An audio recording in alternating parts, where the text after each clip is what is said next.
프로세서 강의 8번째 항목입니다. 제목은 옛사람을 벗어버리고 새사람을 입자라는 제목이 되겠습니다. 본문 말씀 2장 1절에서 3절 말씀입니다. 봉독해 올립니다.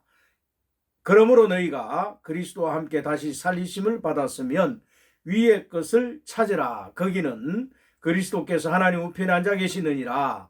위의 것을 생각하고 땅의 것을 생각하지 말라. 이는 너희가 죽었고 너희 생명이 그리스도와 함께 하나님 안에 감추어졌음이라.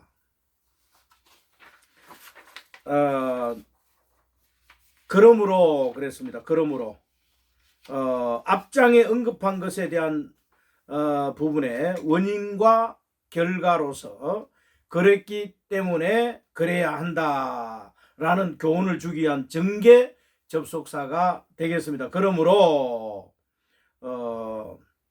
그리스도와 십자가의 죽으심과 부활에 대한 부분을 언급하여 재차 그에 대한 행함을 교훈을 하기 위해 문장을 전개할 수 있는 것을 전개하고 있는 것을 볼 수가 있습니다. 그러므로 너희가 그리스도와 함께 다시 살리심을 받았으면 이것은 그리스도의 죽음을 통하여 모든 온전치 못한 율법과 계명 그리고 우리의 죄와 허물을 예수 그리스도께서 십자가에서 끝내셨습니다. 이제 이미 주님이 십자가에서 죽으심으로써 모든 그런 소극적인 부분들을 죄와 관련되어 있고 또 죄를 정죄하는 율법적인 이러한 정죄로부터 우리를 완전히 해방했기 때문에 이제는 그리스도와 함께 십자가에서 죽었고 또 다시 살리심을 받았다는 말은 그리스도가 부활할 때에 우리 믿는 이들도 함께 그와 함께 살리심을 받았다는 말이죠. 부활 생명 안에 있는 우리 그리스도인들은 위의 것을 찾으라 그랬죠. 위의 것을 찾으라는 것은 그 위에는 아래의 반대말 아니겠습니까? 아래는 땅의 지체를 말하는 것이죠. 우리의 육체적인 정욕, 세상적인 욕심, 사단에게 속한 그런 죄의 속성을 아래 것, 즉 땅에 속한 것이다 라고 지칭을 한다면은 위의 것은 영에 속한 삶을 말하는 것이죠. 거룩하고 그리스도께 속해 있고 또 말씀적이고 하나님의 은혜에 속한 하나님의 성령의 이끌림 속에서 살아야 하는 그 삶을 위의 것을 말합니다. 거기는 그리스도께서 하나님 우편에 앉아 계신다 이렇게 말씀을 하고 있습니다. 그리스도와 함께 살리심을 받았다는 것은 이제는 모든 우리 죄와 허물, 육체와 정욕, 세상과 이러한 모든 욕심들은 십자가에서 이제 끝났고 이제는 부활 생명 안에서 거룩한 하나님의 영에 속한 삶을 살도록 이제 우리는 부활 안에서 새 생활 또 새 사람 이런 새로운 인격으로 예수 그리스도께 속한 거룩한 형상을 덧입고 살아야 함을 말을 하고 있는 것입니다. 그리스도와 함께 다시 살리심을 받았으면 이제 우리 이미 받았다는 것이죠. 부활했다, 부활 생명 안에 있다는 겁니다. 우리 위치가 이제는 십자가에서 끝났고 우리는 부활했기 때문에 다시 살리심을 받았기 때문에 옛 창조에 속한 옛 사람의 모든 죄와 허물을 이제 벗어 던지고 새 사람을 입으라는 것은 예수 그리스도의 형상으로 이제 새 창조 안에서 새로운 인격으로 새 사람으로 살 것을 촉구하는 것입니다. 이제 모든 것을 십자가에서 끝내신 주님께서 우리를 다시 영으로 살리셨습니다. 옛사람을 끝내고 새사람 가운데 살게 하기 위하여 새로운 피조물로 다시 살리신 것입니다. 이전 것은 지나갔으니 보라 이제 새 것이 되었도다라고 바울 사도는 우리에게 가르칩니다. 새 것이 되었다는 것은 새 창조 안에서 새 사람을 입었다라는 말이 되겠습니다. 2장에서 안식일에 대한 부분을 언급하며 이 날 개념에서 벗어나라고 했을 때 여러분들은 많은 그 충격을 받았을 수도 있습니다. 어떤 장로님은요, 이 메시지를 저한테 이렇게 전달받고서 이 회답이 오기를 이런 내용은 다시는 자기에게 보내지 말라라고 이렇게 그 메시지를 보낸 사람이 있어요. 안식일에 대해서. 여러분 아직도요 머릿속에 안식일에 대한 날 개념을 강하게 가지고 계신 우리 성도님들 또 장로님들 목사님들 있습니다. 그런 걸 강조하신 분들이 있어요. 그래서 안식일 날 개념이 아니다. 안식일에 대한 이 부분에 대해서 분명히 편론하지 마라 그랬죠. 그리고 신약 성경의 어느 한 구절에도 안식일을 거룩하게 지켜라 이런 말이 없습니다. 그런데도 아직까지 이렇게 잘못 배워놓은 이 비진리가 머릿속에서 꽉 차 있기 때문에 이 날 개념을 붙들지 말아라고 하니까 이런 메시지를 다시는 보내지 마라 이렇게 거부 반응을 하는 사람이 있다 이 말입니다. 참 안타까운 일입니다. 성경에 우리는 안식일이라고 하는 것은 그 예수 그리스도 없는 날만 붙들고 살아가는 그런 7날이 다 이제 성령이 오셨기 때문에 이제 날에 있지 않습니다. 거룩한 것이. 그 팩트를 정확하게 보셔야 돼요. 이 거룩한 분은 오직 한 분, 예수 그리스도, 바로 하나님 아버지 성령 하나님, 이분만이 거룩한 분인데 이분이 거룩한 안식일의 주인이 성령의 하나님으로서 그리스도의 영으로서 삼위일체 그 하나님이 우리 영 안에 오심으로써 이제는 안식의 주인이 왔어요. 이제는 날 개념이 아닙니다. 이제 모든 날이 다 안식일이에요. 주일날만 그 거룩한 날이고 월요일은 거룩하지 않습니까? 화요일은 또 거룩하지 않습니까? 한 날만 거룩하고 나머지 6일은 뭐 아무렇게 살아도 된단 말이에요. 그렇지 않습니다. 재해석을 해야 돼요. 이제 날 개념이 아니고요. 모든 날이 다 우리는 안식일적 차원에서 안식일이라는 거, 안식의 개념이 뭡니까? 쉼과 이제 휴식, 쉰다라고 하는 것은 뭡니까? 죄 문제가 해결됐기 때문에 이 안식한다는 게 만족과 이제 쉼입니다. 안식의 개념은 예수 그리스도의 영이 예수 그리스도가 성령으로 우리 가운데 오셨지 않습니까? 이제 우리 죄 문제를 해결했어요. 그러니까 우리는 이제 안식할 수 있는 겁니다. 죄 문제가 해결된 상태에서 우리는 이제 주님이 오셔서 만족이라는 개념도 있습니다. 예? 만족. 안식과 만족이죠. 만족이 없는데 어떻게 쉴 수가 있나요? 율법의 만족은 십자가의 죽으심을 통해서 율법을 완전히 온전히 이룬 거예요. 율법을 만족시킨 거예요. 예수 그리스도께서. 그래서 율법을 만족시켰단 말입니다. 그래서 만족시키신 예수께서 십자가에서 끝내고 부활하셔서 승천하신 그분이 성령으로 다시 우리 가운데 오셨지 않습니까? 그 영이신 그분이 우리 안에 와서 이제 안식과 만족이 되신 거예요. 우리의 만족이 되시고 주님은 우리로 하여금 만족하고 우리는 주님으로 인하여 만족하고 상호 만족입니다. 그 상호 만족으로 인하여 우리는 거룩한 삶을 사는 것입니다. 안식일의 그 날 개념이 아니고 이제는 그 팩트가 예수 그리스도의 영이 안식의 주인인 거예요. 안식의 주인이 이제 월요일도 화요일도 모든 전날이 다 안식일인 거예요. 그러니까 모든 날이 다 거룩하다 이 말입니다. 그러니까 특별한 날만 이 날이 저 날보다 중요하고 특별한 날이다 이렇게 생각하는 개념은 구약적 개념이다 이 말입니다. 성막도 마찬가지, 성전도 마찬가지지 않습니까? 오늘날 성전을 붙들고 여러분 성전이 성전 의식을 갖는다 해보십시다. 개척교회 그 예배당 술집 하던 그 자리 그 어떻게 성전이 될 수 있겠습니까? 성전 성막 이거는 구약적 개념이에요. 제사장 이런 왕 선지자 이런 것도 다 구약적 개념의 직분 아니겠습니까? 안식일을 붙들고 있으면서 왜 다른 날은 초막절, 수장절, 칠칠절, 오순절 이런 날들은 왜 지키지 않습니까? 그거 중요하지 않습니까? 구약 성도들은 다 그거 다 잘 지켰어요. 안식일은 굉장히 강조하면서 왜 칠칠절, 오순절, 초막절 이거 여러분 강조하지 않습니까? 네?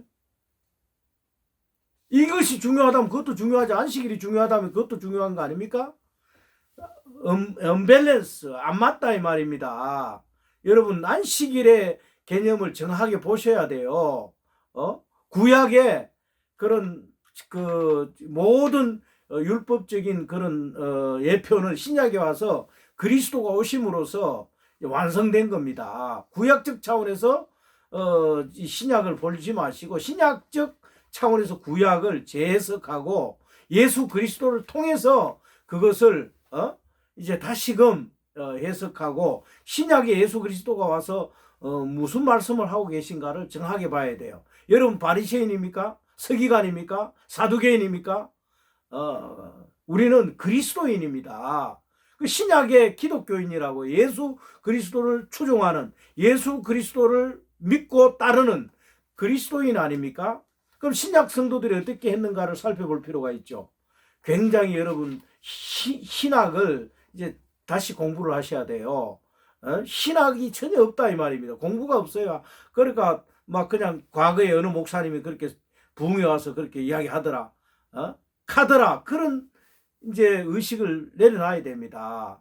예수님께서 어떤 관점으로 말씀하셨고 사도들이 어떤 관점으로 구약을 해석을 했고 바울이 왜 초하루나 월삭, 초하루 그런 어떤 절기 안식일에 대해서 편론하지 마라 이렇게 말한 이유가 뭐겠습니까? 그런 것들을 좀 살펴볼 필요가 있다 이 말입니다. 그런 걸 주장하지 말라는 거예요. 이날이 저날보다 중요하지 않다라고. 오직 그리스도의 몸, 성도들, 그 영혼들에 대해서는 관심이 없고 그런 어떤 율법적 의식을 가지고 오늘날 개신교나 천주교나 이런 사람들 기독교인이라 그러죠. 기독교인들이 너무 많아요.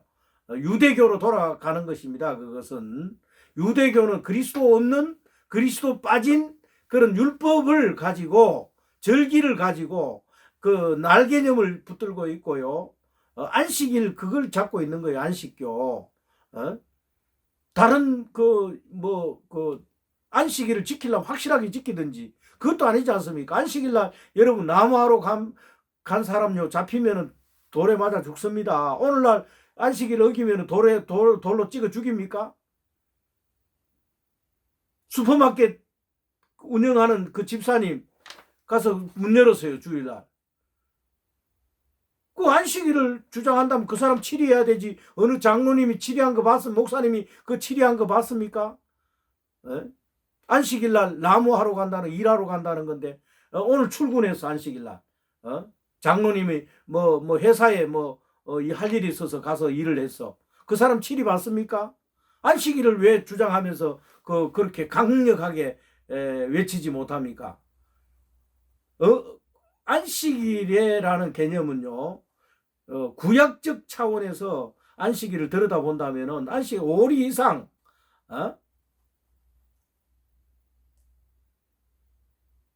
걸어서도 안 돼요.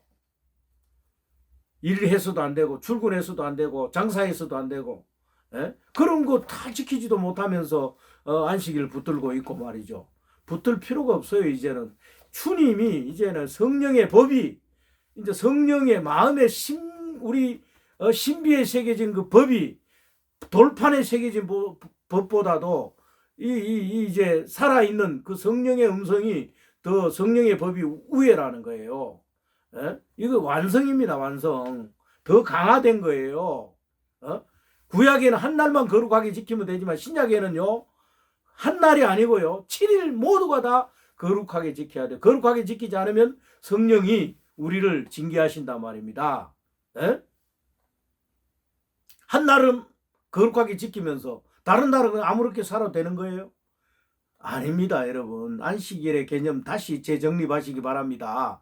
에? 내한테 이런 쓰레기 같은 이 진리를 전했는데 쓰레기 같습니까? 이게 이런 거 보내지 마세요. 맞습니까? 아유, 참 답답합니다. 답답해요. 에? 성경 공부 바로 하셔야 됩니다. 오늘날 너무 잘못된 의식, 잘못된 어떤 그 진리의 지식 이런 것들이요 들어박혀 가지고 율법적 개념으로 그리스도는 붙들지 않고 우리와 함께 하신 성령의 음성에는 귀 기울이지 않고 자기가 알고 있었던 구약의 율법적 이런 것을 가지고 주장하고 말이죠. 정죄하고 비판하고 판단하고 남을 실족게 하고 이렇게 해서는 안 된다는 거예요. 에?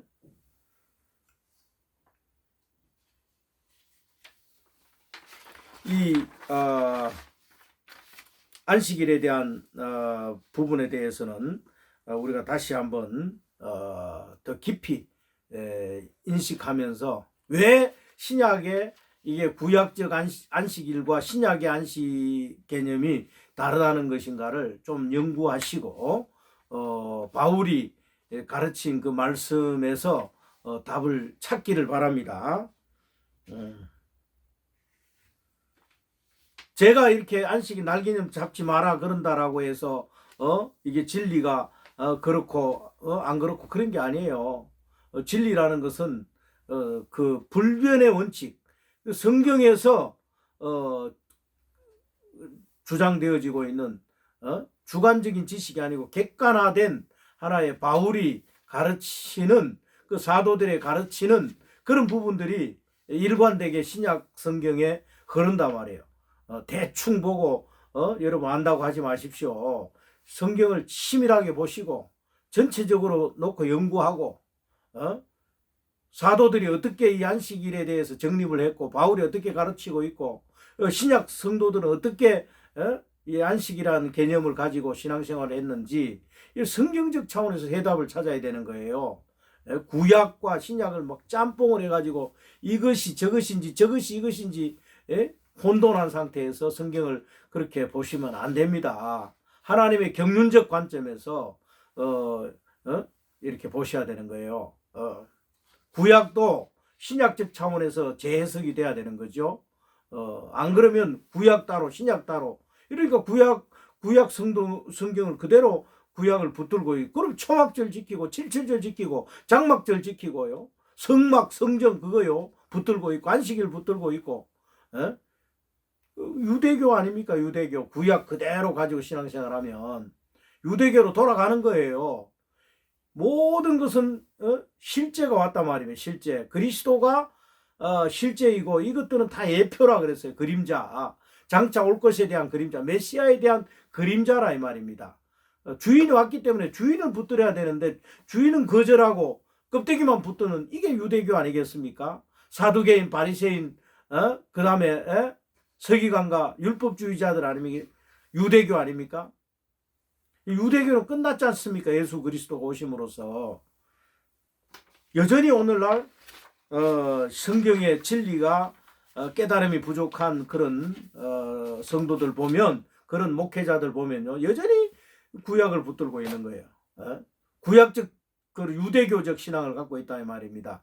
그는 곧 잘못되어 있고 또 시정해야 될 부분입니다.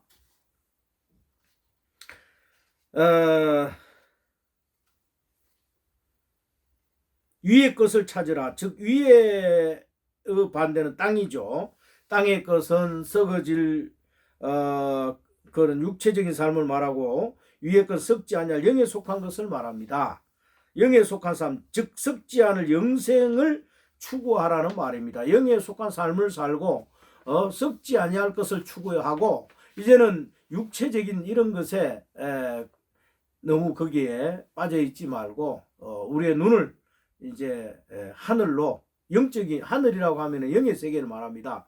영의 세계로 돌려서 영생에 관계된 그런 농사를 지을 필요가 있습니다. 인생의 농사를 여러분 짓는 데에 물질적인 영역 안에서 투자를 하고 거기에만 매몰되어 있다라고 한다면 영에 속한 삶으로 인해서 영생에 관한 그런 어떤 관심이 없기 때문에 그 나라에 가서는 받을 게 없는 거예요. 상급이. 우리가 이 땅에서 육체 안에서 행하는 삶은 영의 세계에 가서 위에서 부르는 부름의 상을 위하여 이 땅에서 희생하고 봉사하고 헌신하고 드리고 가난한 자를 돕고 사랑의 헌금을 바치고 선교하고 순교하고 이 모든 것들은 다 영에 속한 그런 삶으로서 우리가 영생에 들어가서 그 나라에 가서 받을 상급을 바라보면서 이 땅에 우리가 희생하는 것입니다. 또 바울이 또 그런 삶을 살았고 우리도 그러한 삶을 추구해야 하는 것입니다. 영에 속한 삶, 즉 썩지 않을 영생을 추구해야 된다. 여기에 팩트가 있습니다. 거기는 그리스도께서 하나님 우편에 앉아 계시느니라 그랬습니다. 즉 모든 주권과 통치와 권세가 그리스도께 있다는 그런 내용입니다. 주로 초기의 사도들의 설교의 핵심 내용은 하나님 우편에 그리스도가 앉아 계심을 선포했습니다. 우편 즉 오른손은 능력과 권세를 내포하고 있습니다.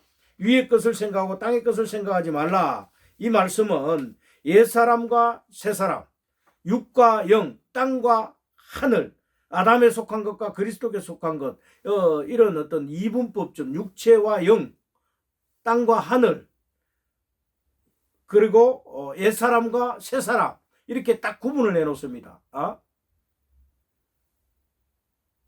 율법과 세계명 이렇게 이제는 하나는 끝났고 하나는 다시 살아야 하고 이 끝난 것이 바로 옛사람입니다. 이걸 벗으라는 겁니다. 그리고 새사람을 입으라는 거죠. 그래 다시 말하자면 인격 자체가 이제 부활에 참여한 자로서 살리심을 받은 자로서 우리는 위의 것을 추구해야 한다는 것이죠. 땅의 것에 창념하지 말고 하늘에 속한 삶으로 전환해라는 것. 우리의 모든 시선을 땅에다 두지 말고 하늘에 영에 속한 것으로 이제 돌려라는 것이죠. 이는 너희가 죽었고 너희 생명이 그리스도와 함께 하나님 안에 감추어졌습니다. 너희가 죽었다는 말은 그리스도와 함께 옛창조 옛 질서에 대한 죽었다고 선포하는 것이죠. 너희 생명이 살았다라고 말하지 않고 감추었다라고 말하고 있습니다. 감추었다. 너희 생명이 그리스도와 함께 하나님 안에 감추어졌습니다. 감추어졌음이라는 그 헬라어의 말은 케크리푸타이라는 말인데 현재 완료 시상으로 그리스도와 함께 얻은 생명의 효과가 지속적이며 영원한 것임을 나타낸다라고 그 주석에 이렇게 표기되어 있습니다. 그리스도 안에서 그와 더불어 얻은 생명은 그리스도의 재림 때까지 세상에 감추어진 영원한 비밀이며 그리스도 안에서 세우신 하나님의 영원한 그 목적이다. 이렇게 고린도전서 2장 14절, 요한 1서 3장 2절에서 이렇게 그리스도의 그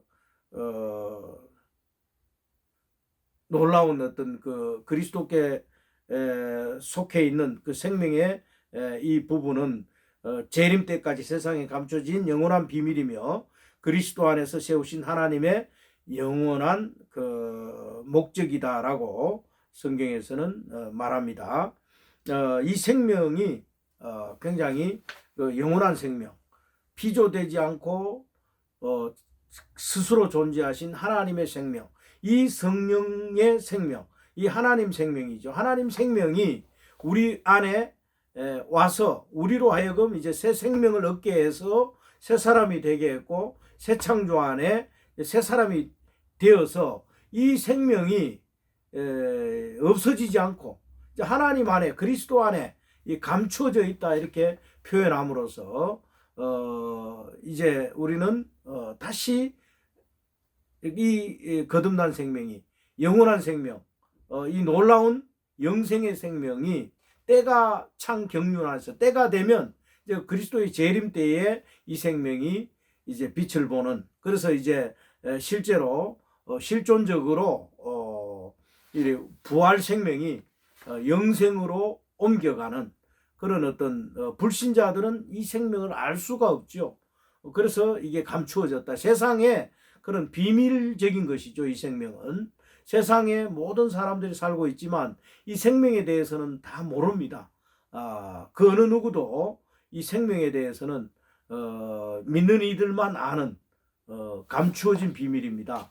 이것이 이제 언젠가는 이제 이 생명이 드러나서 구분되어집니다.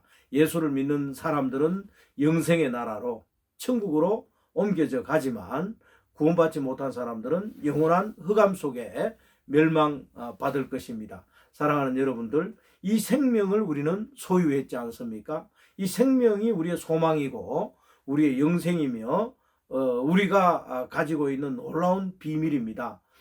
그래서 이 생명이 이렇게 감추어졌다. 너희가 죽었고 너희 생명이 그리스도와 함께 하나님 안에 감추어졌습니다. 하나님 안에 감추어졌다.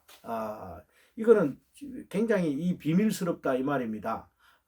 믿지 않은 사람들은요, 이 생명을 알 수도 없고 또 깨달을 수도 없고 이 생명에 대해서 전혀 캄캄합니다. 그러나 언젠가는 우리를 부러워할 것이고 참으로 알게 될 것입니다. 똑같은 친구지만 한 사람은 영생의 나라로 들어갈 것이고 한 사람은 이제 지옥불에 들어가고, 여러분 이렇게 됐을 때에 우리의 감춰진 생명이 드러날 때 얼마나 이게 영광스럽겠습니까? 그래서 우리는 이 구원의 놀라운 축복이 있다라고 하는 것, 그리고 또 내가 구원받았다라고 하는 것, 이것은요 참으로 감사하지 않을 수가 없죠. 그래서 우리는 이 구원의 감격, 또 예수 그리스도께 감추어진 하나님 안에 감추어진 이 생명이 우리 안에 있다는 것을 깨닫고 살아간다면 이것만큼 큰 소망이 또 어디 있겠습니까? 여러분, 그리스도인에게 있어서 이 소망은 바로 영생에 대한 소망입니다. 천국 가는 이 소망, 내가 또 이 땅에서 썩어질 것을 추구하지 않고 썩지 아니할 것에 희생하고 봉사하고 헌신하고 내가 드리고 또 가난한 자들을 돕고 이렇게 하나님의 나라를 위해서 선교하고 수고하고 봉사하고 헌신한다면 그 언젠가 하나님 안에서 감춰졌던 이 생명이 나타나서 그 영광 중에 이러한 상급을 얻고 또 그 상급 가운데서 밝히 드러나서 그 하나님께 영광을 돌릴 뿐만 아니라 우리는 영원한 영생 안에서 참 만족과 안식과 그리스도와 더불어서 이제 생명의 왕노릇 할 수 있는 그런 날이 우리에게 분명히 올 것입니다. 이 날을 소망하면서 우리는 다소 힘들고 또 고난이 있다 손 치더라도 믿음으로 잘 극복하시고 승리하는 삶을 사시기를 주 예수 그리스도의 이름으로 축복드립니다. 늘 건강하시고 행복하십시오. 감사합니다.